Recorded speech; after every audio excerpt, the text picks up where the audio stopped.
This is Bretzel the Great, and welcome to Super Magic Sunday. Today, we are going to be visiting a fun house that can turn any balloon into a real-life animal, or in this case, a stuffed animal.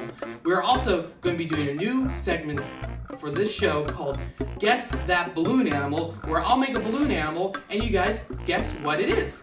And the very last segment of today's show will be a brand new magic trick lesson where I teach you how to take a card, tear it in half, and magically restore it in a magic envelope. All this on this week's episode of Super Magic Sunday!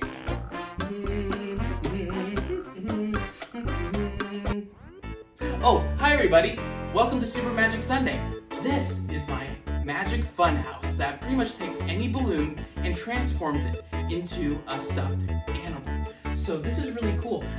Even though I love balloon animals, balloons only last maybe for, a couple hours to sometimes even a month or two. So regardless, balloons only have a finite amount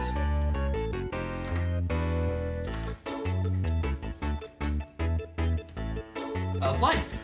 So what we're going to do is this green balloon is going to turn into a tiger. So what we're going to do is we're going to place a green balloon inside the fun house, just like that. And this lever here, all I have to do is turn that lever and it's going to transform into a stuffed tiger. On 3. Watch very carefully. And oh, and by the way, if you're at home, wiggle your fingers too. That also helps the magic. So on 3. Ready? Here we go. Here we go. Get ready. Get ready. 1, 2, and 3. Whoa! Take a look at that. It transformed into a real-ish stuffed animal tiger. That is so cute. And for the mathematicians who watch my show, at 45 degrees, it's an acute tiger. Oh wow, it's so cute. Alrighty, this is so amazing. Welcome to Guess That Balloon Animal. Today, I'm going to be making an animal, and I'm going to give you 2 hints. This animal is this particular color, and this animal also was a performing animal for a little over 100 years, which is just as long as a century.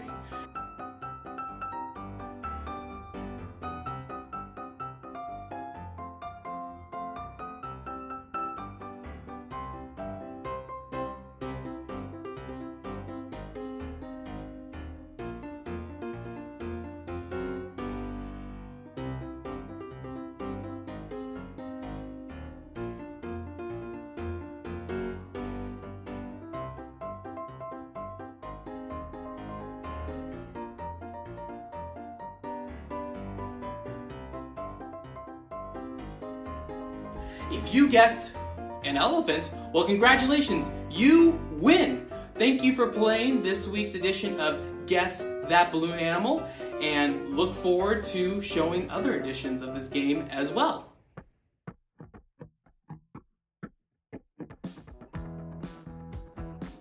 Today's magic trick lesson. I have a white envelope and I have a card right here. The King of Diamonds. Watch this. I'm going to take the King of Diamonds and I'm going to tear it in half. And I'm going to take those halves and I'm going to really tear them in half again. As you can see, I'm going to come up pretty close to the camera. They are all 1, 2, 3, 4 separate pieces. I'm going to take these 4 separate pieces and place them inside the envelope just like that. So we have all 4 pieces inside of the envelope. I'm going to close the envelope up. Now with this envelope, what's going to happen is you guys are going to wiggle your fingers at this envelope right here. You're just going to wiggle your fingers. Just like that. We're going to just place the envelope down here. You're going to wiggle your fingers right at the envelope. Not at me. The envelope. Not at me. The envelope. Hey, not at me. Okay, I know you were thinking about it. Okay, here we go. And wiggle the fingers in the envelope and say the magic words. There's a lot of magic words. We're gonna say abracadabra on 3. Ready? 1, 2, 3. Abracadabra! Woo! The woo part you don't need to add, but I just wanted to add it anyway. So inside the envelope, we have, let's take a look and see. Whoa, we only have one card inside of the envelope. And that card is the King of Diamonds. And it's magically restored. So there's no other cards. That is amazing. Now, how did I tear this King of Diamonds and magically restore it? Here are the secrets. Now, the card itself is an ordinary card. There's no magic glue or anything like that. And the envelope kind of looks ordinary. Or is it? You see, on the back of this envelope here, I have glued on another envelope. So, in this other envelope was the King of Diamonds I already tore. So this is glued together just like that, and this also requires, obviously, 2 different cards. So like I said, remember in a couple episodes ago I told you to buy the brick of cards from Costco or Sam's Club? This is where it comes in place. So in this case, I took 2 blue decks of cards, and I separated all of the cards and I matched each one, so that way I have more sets to do this trick. Now, if you have a newer deck of cards and you don't want to ruin your cards yet, that's okay. Just take a deck that you already had that's kind of worn out and then mix and match, so that way you still get good use out of it. And one more thing I wanted to add to this is, what if you don't have 2 decks of cards, but you still want to do this trick? So this is what you do. You take 1 deck of cards, and instead of showing the front like I did, in this case it was the King of Diamonds, you just show the back of the card saying, I have a blue card right here. And then you say, I'm going to tear up the blue card, and then you take an indifferent card and showing it being restored. So that's another way you can do it if you only have 1 deck of playing cards, because even though it sells the effect better showing 2 different faces per se, like I said, if you only have 1 deck of cards, you can still do this trick. When I first learned this, I thought you had to have 2 different decks of cards. But in reality, as long as you have the 1 deck of cards and the backs match, you can pretty much, do this trick 26 times, or 26 times, 27 if you count the jokers. So I had to do a little bit of thinking there. So next, I'm going to show you how to prepare the envelope. These are the supplies you're going to need to make the gimmicked envelope. First thing you need is some envelopes. So these are just 2 envelopes I had around the house. It doesn't really matter which envelope you use. What matters is as long as it has a flap and it's an envelope and you have them around the house. So no need to buy any fancy envelopes for this trick. Use what you need to, use what you have at home. And then the second thing you need is paper to make sure your surface that you're about to work on is nice and clean. So I have just some paper here. You can use any paper. I have legal printer paper in this case, but like I said, use whatever paper you have at home. So, oh, and one more thing. You could either use Scotch tape or a glue stick. I'm using a glue stick for this. Where's the camera? Ah, the camera's right there. Okay, good. So we have this Elmer's glue stick, and yep, so we are all set and ready to go. So the first things first, we will glue the back of this envelope with the glue stick. There we go. And we're just going to lather about a decent coat, and you want to make sure you go all the way to the corners, and that's why we have this protective paper here, so that way you can just spread like this, and that way it'll get on a little bit on here, but you don't have to worry about it getting on your surface. In this case, my I guess it's granite, I don't know, countertop. It looks like granite, but some people think it's fake granite. I honestly don't know if it's real or fake granite. What matters most is that it's a nice surface and I don't want to get it dirty. So we have a little bit of glue here. Now the next thing we're going to do is we're going to line this end right here, and it's like a mirror image. We're going to line it up here and here, so that way when you open it up on one side, you have one flap, and then on the other side, the other flap. So we're just gonna line that up. So I just follow where the folds are. And then once I find the folds, in this case, you know, the top part of the envelope, these folds, then I just line it up pretty precisely as possible.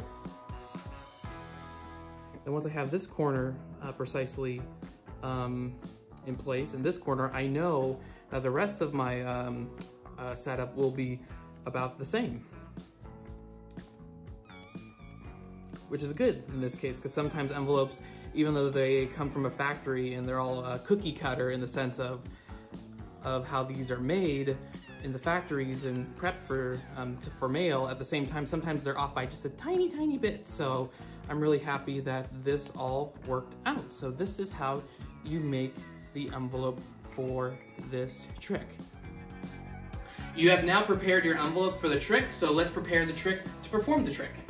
So the first thing you do is you take the one card, in this case it'll be the Jack of Spades, place it into one side of the envelope, close the envelope, turn it around, and have this other side that's empty with nothing inside opened.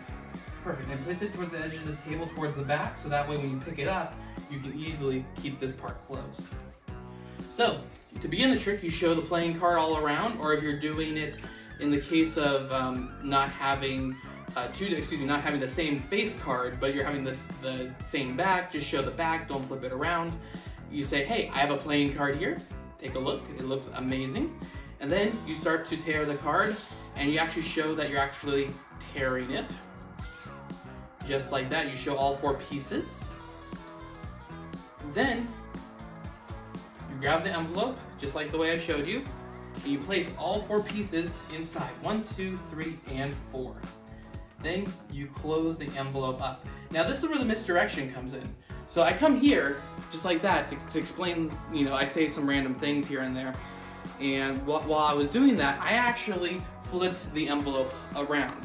Now on camera, there's so many ways of showing how to do this, but another way you can turn the envelope around is you can also, after placing it in, let's say you have a magic wand, you just place the envelope down like this, and then get the magic wand, and you have a tiny misdirection, which is a fancy way of saying that your spectators or your audience forgot that you possibly turned it around, but in reality, you did turn it around, but you just distracted the audience while grabbing a magic wand or a magic prop or maybe a magic hat or whatever. You just took the time away from flipping this over. So that's another way of doing it too. But the easiest way would be to say, hey, all 4 pieces are in here.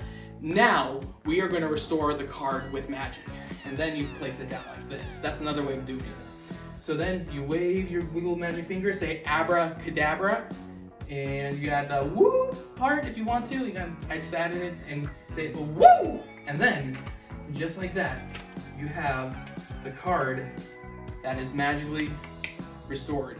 Now, one thing I want to point out, and I'm glad this mini problem happened, was make sure your envelope is glued completely, or else you'll have that thing going on with the corners being frayed. I thought I got all of it, but I guess I missed a little bit here and there, but that's okay. But anyway, it just shows you what happens if the envelope doesn't look like one piece. So that is that for the trick. Once again, I am Bretso the Great. Thank you very much for tuning in on this week's Super Magic Sunday. Enjoy the rest of your week, guys, and look forward to seeing you guys next Sunday on Super Magic Sunday.